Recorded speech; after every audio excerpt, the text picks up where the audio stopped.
Vďaka spolupráci s Edich Casovium a tímom z Technickej univerzity v Košiciach sa nám podarilo vytvoriť presný digitálny model adaptéra pomocou technológie 3D skenovania. Model poslúžil ako základ pre návrh strekovacej formy na výrobu plastového komponentu. Využili sme moderné meracie a skenovacie prístroje v rámci reverzného inžinierstva, čo nám výrazne urýchlilo vývoj.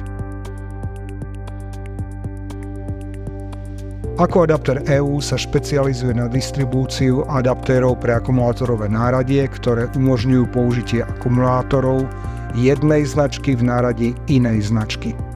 Navrhli sme niekoľko vlastných typov a pri vývoji adaptéra pre firmu Fine sme využili služby Edich Casovium.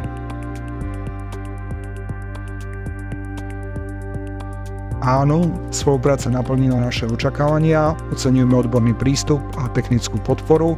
Radi by sme v budúcnosti využili aj ďalšie služby, ktoré Edich Casovium ponúka.